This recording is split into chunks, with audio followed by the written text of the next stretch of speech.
So let's get straight into it. In your opinion, is this emergency rule a deliberate attempt to weaken the opposition and favor Wike's interest, or is it a genuine response to a security crisis?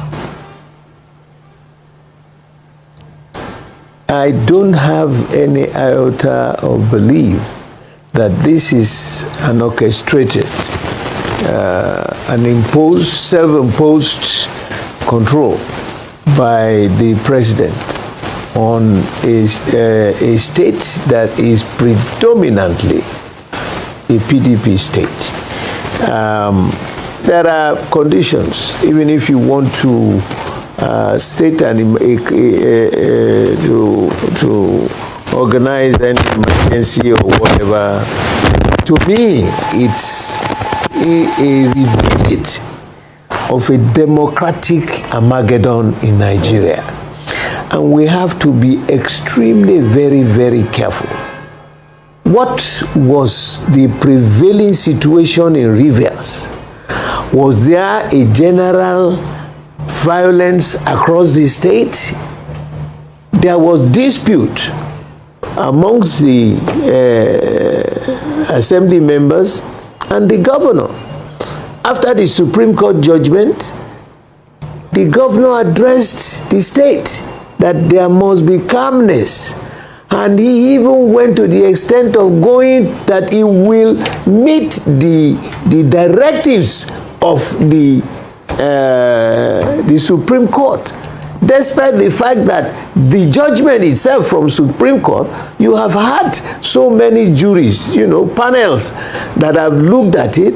In fact, there was a professor who emphatically stated that that judgment is not right because there had been a judgment by a 7-panel members of the Supreme Court, that this other one was by a 5-panel member, and the governor made sure he addressed these people, talked to them. He was calm, he was civil, he was very humble. Despite that, President Tinubu invited Pandef, the leaders, the Ijaw leaders across this country, from Ondo State all the way to Akwa Ibom. And he spoke with them and asked them, go home and resolve this. Only the second day, Wike now addressed the press. Where is that done? Once your boss has spoken, do you have to make any further comments that will aggravate the situation? And then by the third day, he had issued an order that was not cleared with the parliament, that these guys should be removed and to be suspended. And people have come, I'm not a lawyer, I wish I was, but people like Falano and so many other brilliant lawyers in this country have come to say that you don't do things like this. You cannot sign a gazette and then you are now trying now to send it to the parliament for approval.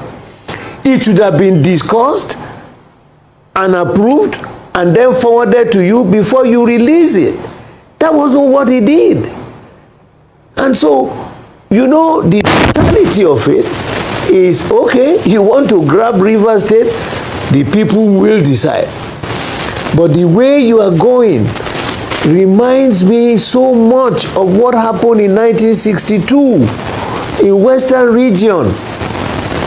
I have here the comments, the speech made by Baba Awolowo at the federal parliament. You know what he said? He said, look, before you decide to say that you will take over that Western region, they set up this same,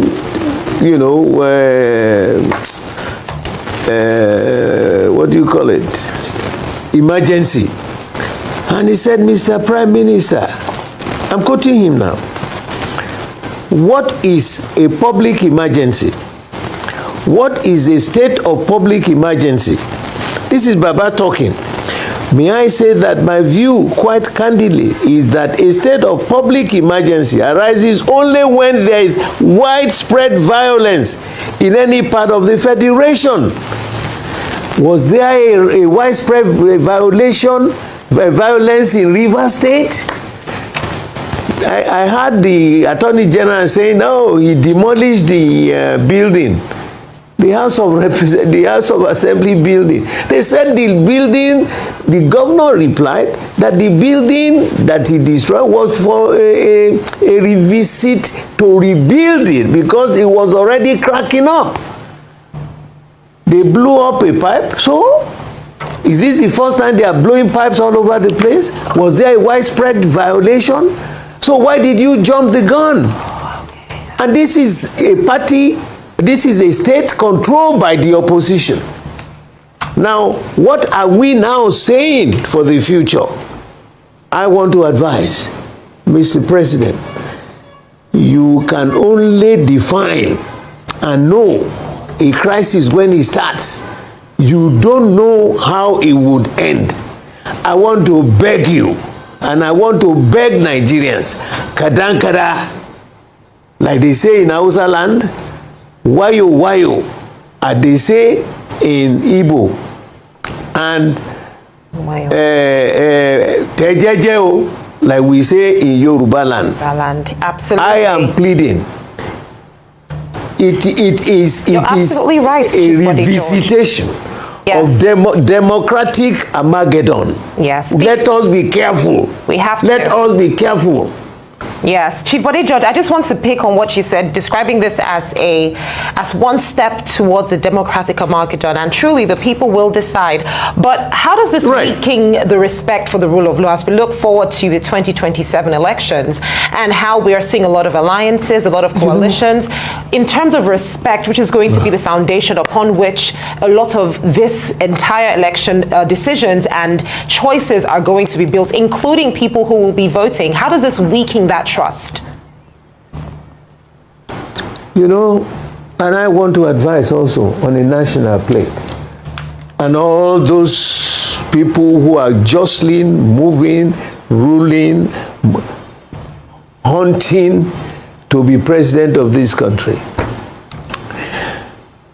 You know, a rolling stone gathers no moist. All those people who are saying, oh, we are going to set up another, a mega party. Is there any one of them who is not ambitious to be president of Nigeria? Is there any one of those people? Is that the real approach to solving this problem? For me, it started like a little mess at our national convention.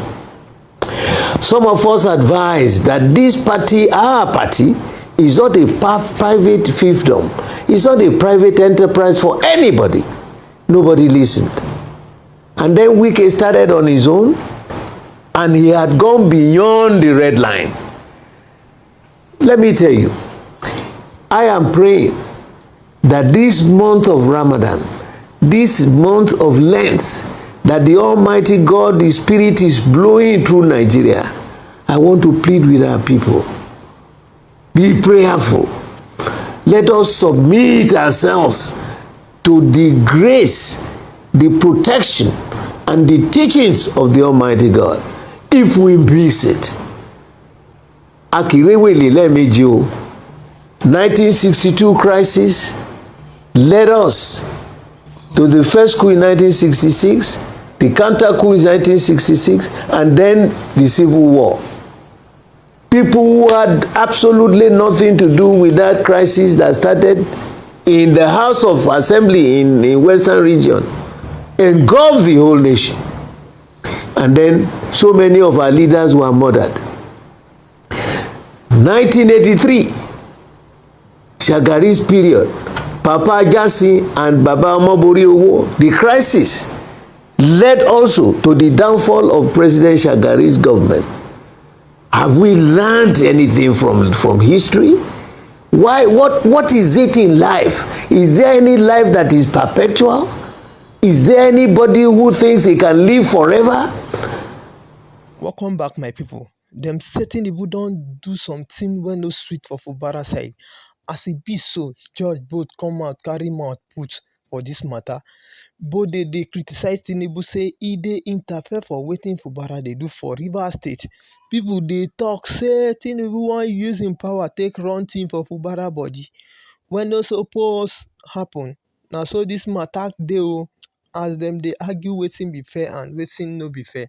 Even Wike wey be say im be koko of dis matter, him ma he don carry mouth, he no too put body again based on say Tinubu don declare Rivers state of emergency now. Even Asari Dokunbo don talk plenty things about dis crisis wey be say e dey happen for Rivers State.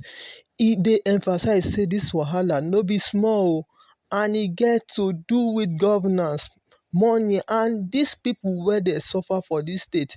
E shout say dis leader for dis state need to step up and do wetin dem suppose to do for dis people. Asari dey call for better solution to dis issue wey dey cause problem for dis area o, like violence and poverty wey be say dem dey affect dis community. Im dey urge dis government make dem lis ten to the cry of dis people and find way wey go fit bring peace and development come Rivers State.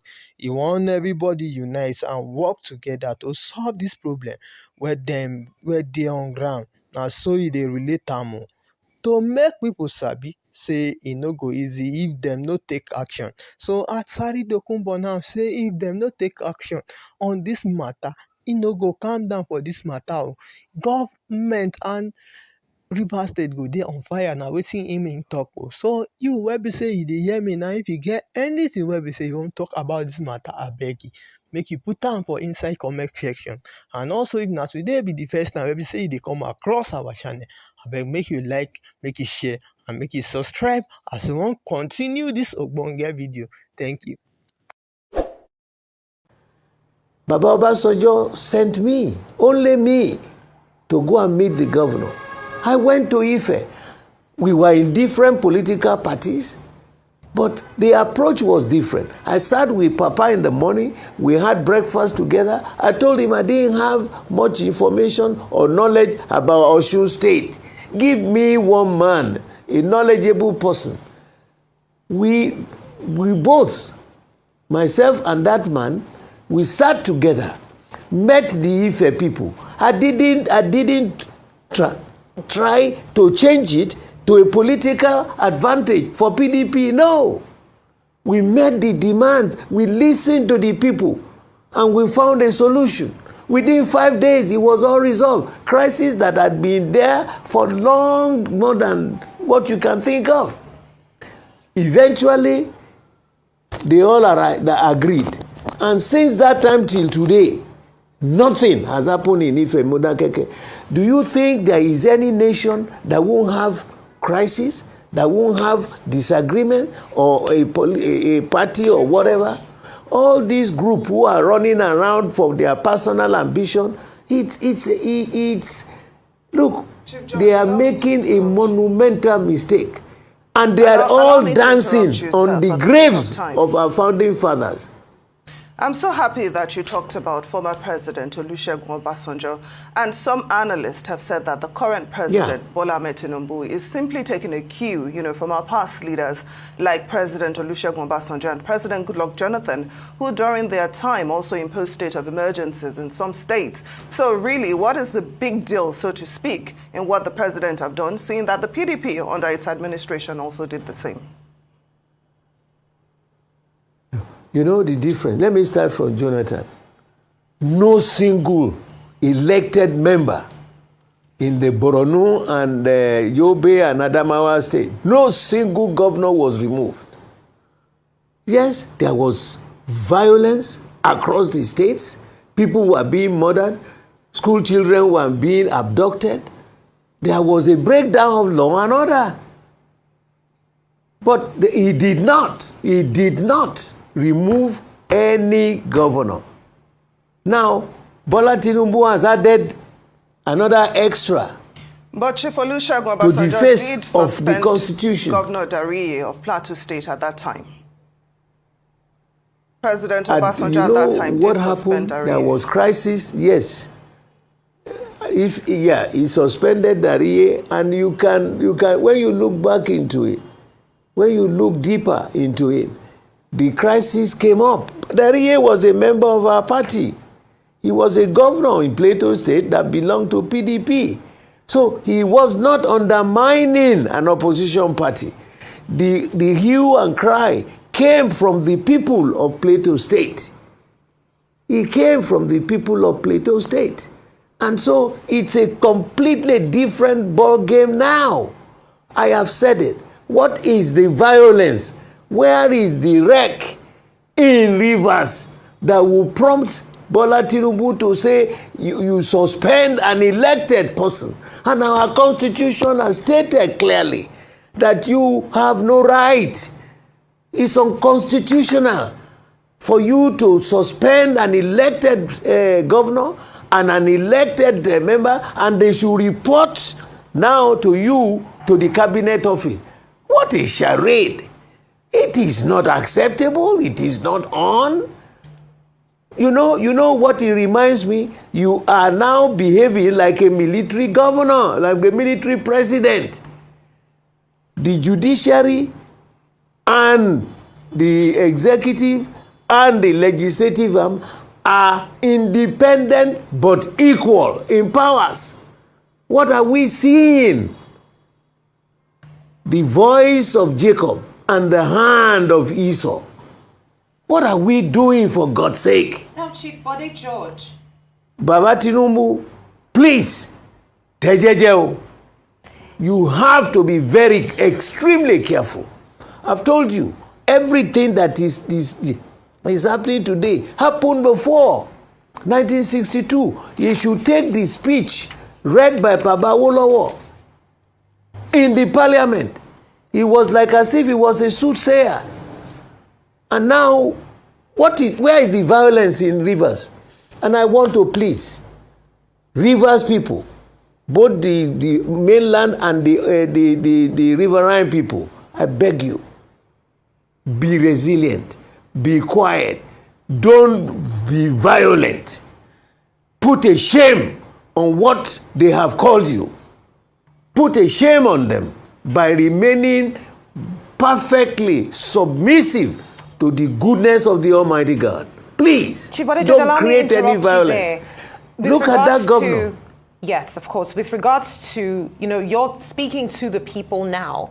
Now, some people would also say that, PDP's real threat are not external but internal, that the cracks are within. Now, as internal, an elder, that is true. It's internal, exactly. So you have, for instance, Nyesom Wike, who is a member of the PDP but is serving in the APC government. How are you managing what some people might even describe as his dual status right now?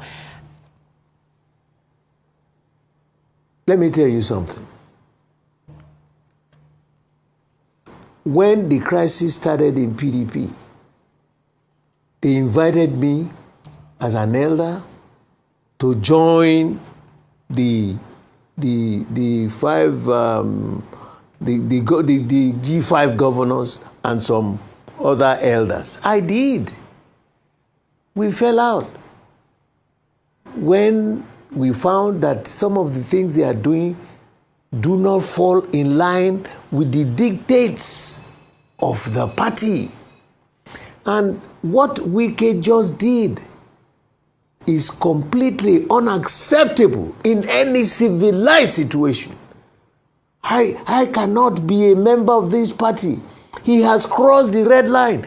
You know why? During this same period of trying to put state of emergency in Rivers, he revoked the CFO of our party secretariat. I want him to listen to me very carefully, because he's like my political son. It's like you come from your community, and from that community, your home village was there. Suddenly, you now became the local government chairman of that community. And the first exercise you did, official, is to go revoke the certificate of occupancy of your father's house. So are you saying the house that produced you, party? the house where you got all kinds of things? You know, so if he did that, what is the amount of money we are owing? 7.2 million. It would have been more honorable if he put his hand in his pocket and he says, yes, you are owing this, but I'm going to pay it because I am a thoroughbred son of the soil. I am a child of that house. It is that house that gave him the ticket to be chairman of the local government, made him the member, chief of staff to the governor, made him a minister, and became governor for 8 years. What else do you do? Chief Bode, is that the way to say thank you? Would you then say, based off of what? Is that the way to say thank you? Based off of what you've just said, would you then say that Pardon? in his actions, through what he has done, Nyesom Wike, that is, has disowned his own party as a result of what he has done, as a result of political preferences? Absolutely. What else? That's what I said. You know, as a general, I'm saying he has crossed the red line. Once you cross the red line, what are you looking for? So what is he still doing then? Why do you to think take over your father's house? Why do you think he is still a member of the party? In your own opinion, no. The party, you know, these things are just breaking. No. You know, young lady, this thing is just breaking. Mm-hmm. The party has to meet. We have to meet. The leaders, the members of the board of trustees, we own the party. In trust for the members of the party. We own the assets and the liabilities of the party, you know, for the good of our people. If a young man has done what he did, to say they should revoke the party secretariat of our party, he has crossed the red line. He has declared an open war. And it's such a shame. We must be irresponsible as leaders and elders if we don't take an action. Unfortunately, like I said, when those people started the committee for what do they call it? The one that Tommy Kimi is heading, disciplinary committee. I looked at the membership. Tommy Kimi, yes, is on Atiku's side. The secretary of that same committee is on Atiku's side, Jegede. And they said I should come and be a member. I said, no, I cannot. First of all, Tom met me in this party. I cannot serve under him. Then secondly, the way the thing was structured was warped. Please allow me so to interrupt. Where do you start? And I'm pleading with our people. Now I'm told that there was a judgment this morning by the Supreme Court again that Anyanwu should come back. We have no qualms. We have nothing to do. We can't appeal to anybody anymore now. We should go back. Fortunately, by October, November this year, we are going to have a convention. Now, very well said. No qualms. Don't Judge, fight please nobody. Allow me to come in because of time. We're Don't almost fight completely anybody. out of time. Now, yes. you said something earlier. Yeah. You said that a true son should have put his hands in his pocket, and paid the money instead of revoking, But then some people would say that that's actually the problem. The fact that for a while he's been single-handedly funding the PDP. This has led to the issue of money politics, selection of candidates, and all the issues that threatened internal democracy in your party. So if you said that should continue, are you not simply continuing in the path to destruction? Anyway, that's an observation. We are almost out of time. Now, my last question to you is this. It's curious how there were no dissenting voices in the National Assembly regarding the state of emergency in Rivers State. What happened to PDP lawmakers? What happened to other opposition lawmakers? Why were they silenced regarding this matter? No.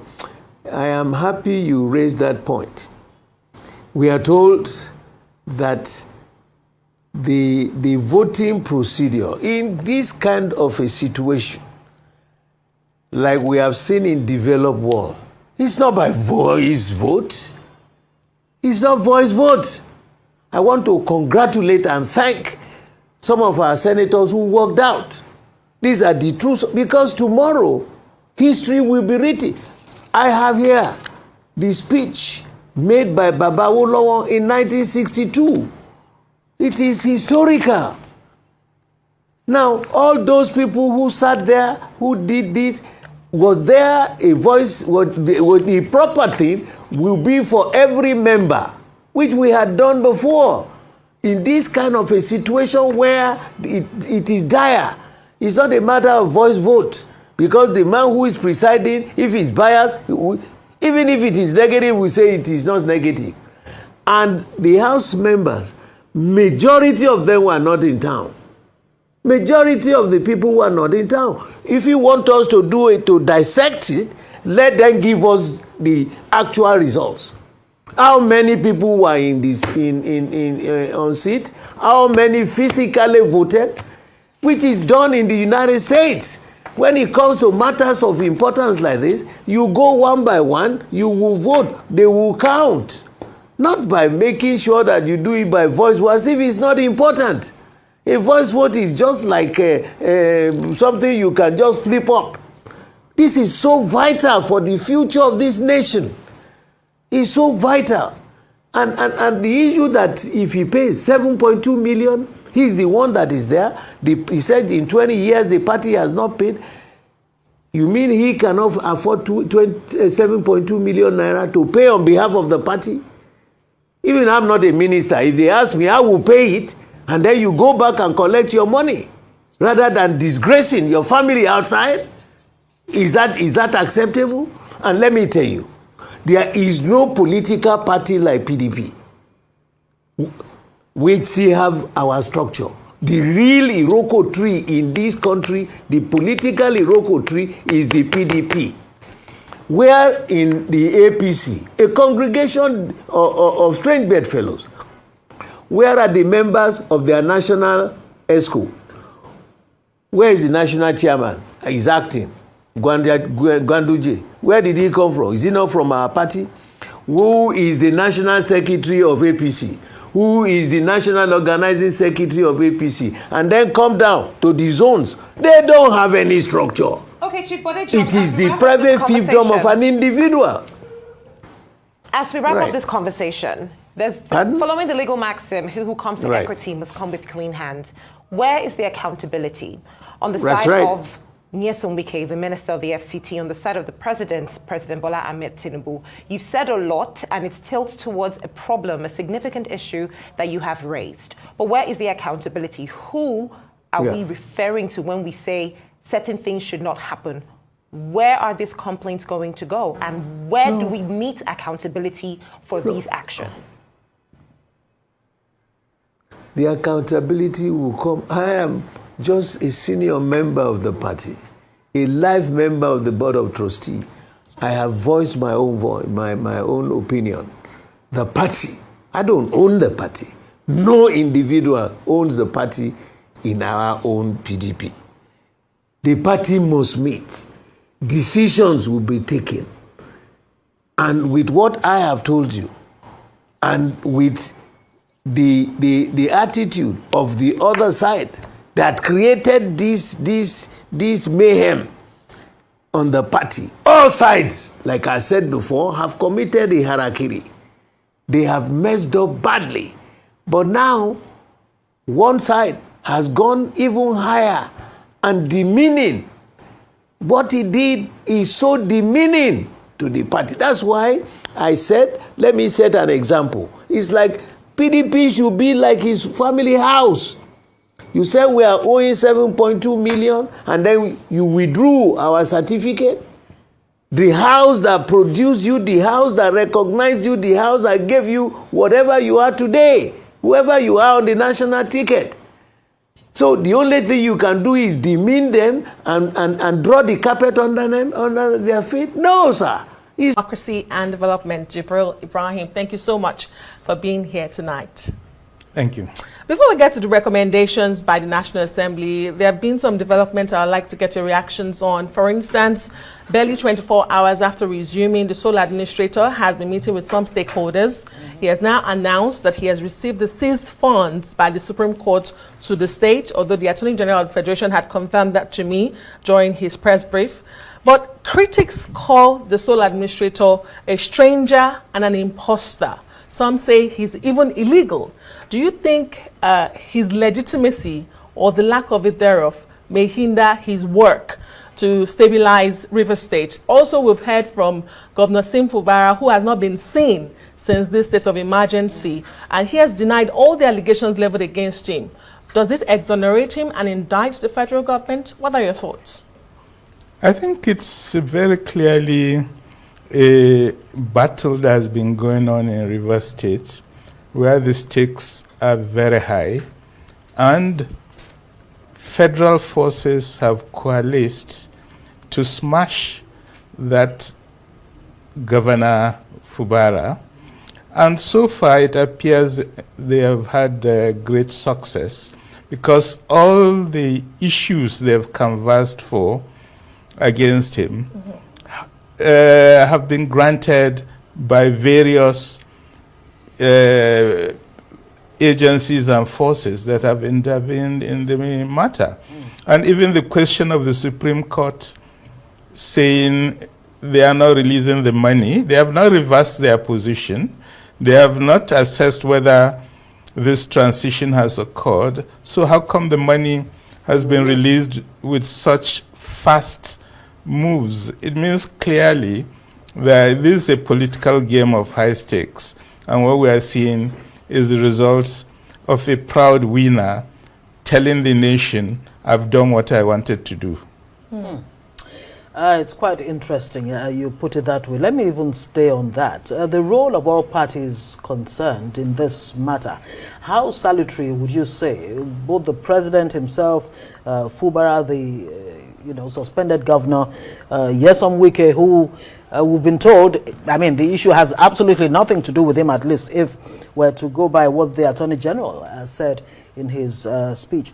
How would you describe, the role they've played so far that's led to this, before we even talk about the recommendations of the National Assembly? You see, we need to learn to be honest on this matter.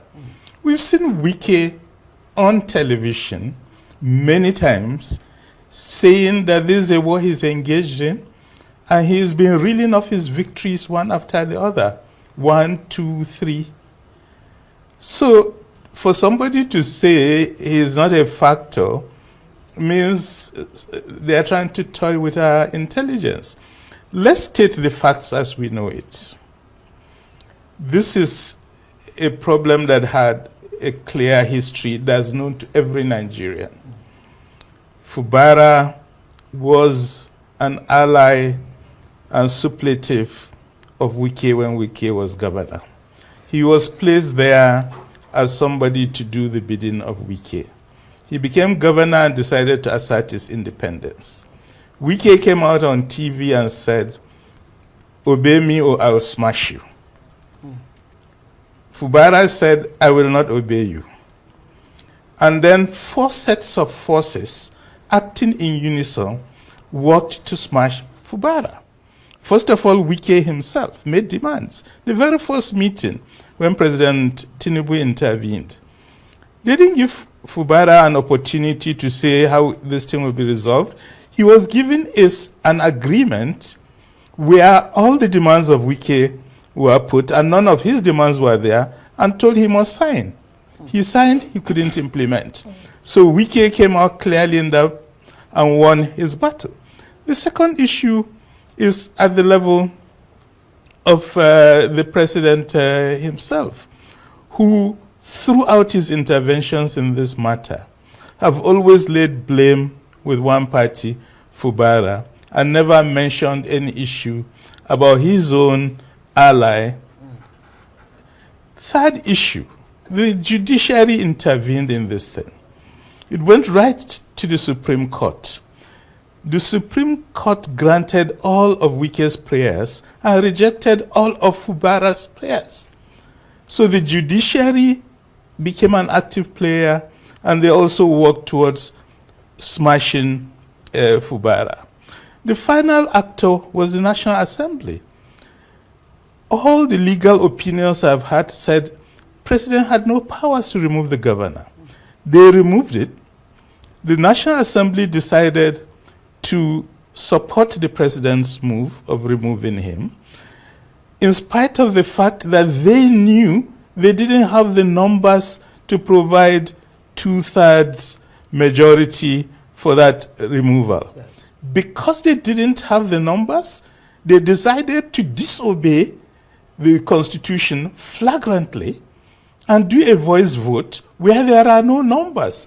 The Constitution says count those who say yes, count those who say no. And for the Senate, you needed 72. Yeah. For the House of Representatives, you needed 240. How can you do a vote and you don't give us numbers? It means in law and in respect of our Constitution, there is no vote from the National Assembly supporting the state of emergency. In that case, how can you now suddenly decide, in spite of the Supreme Court ruling, that you've returned this money, everything has been resolved, where we all saw that there was no vote?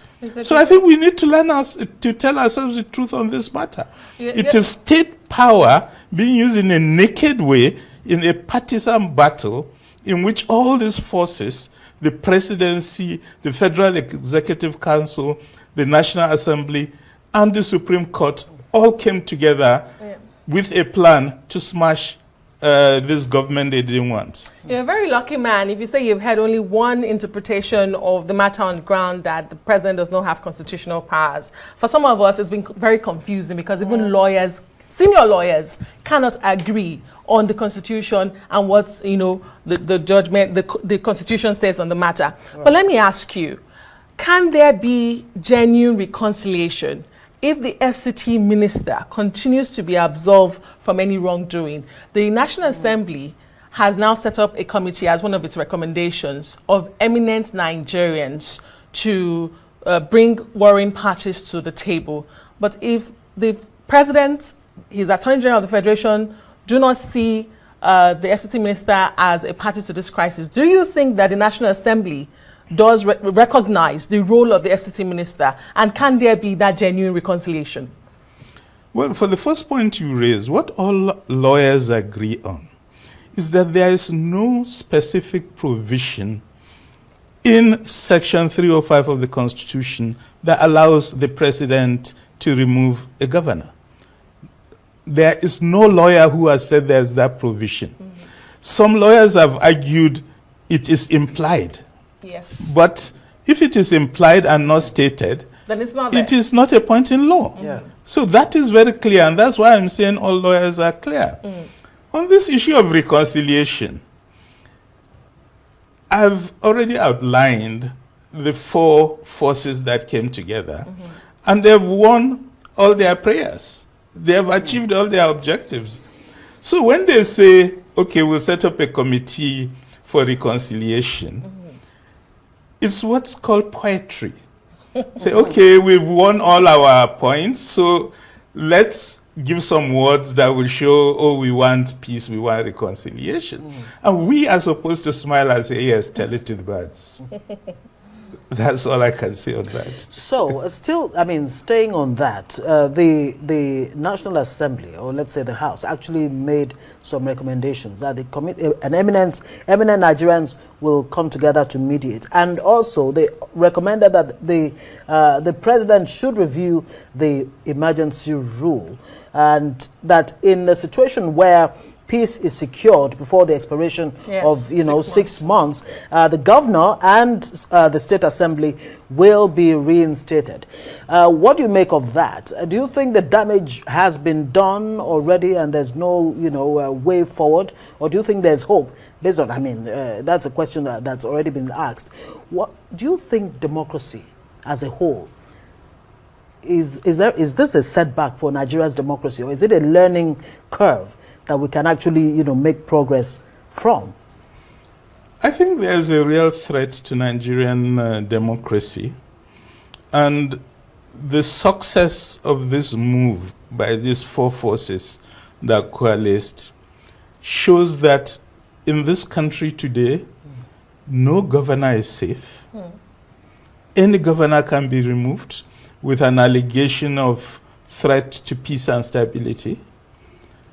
And even in issues where that governor doesn't have a mandate, as in the case of Ubara, he's been accused of allowing insecurity to spread, while he has no mandate over security forces. The person that has mandate over the security forces and the responsibility to stop this insecurity is saying, oh, somebody else didn't do my job, therefore I'm removing him from office. So this is what is called the use of naked power, because you feel you have reached a position where you are in total control of available forces, and therefore you can do what you want. This means this search for reconciliation and review to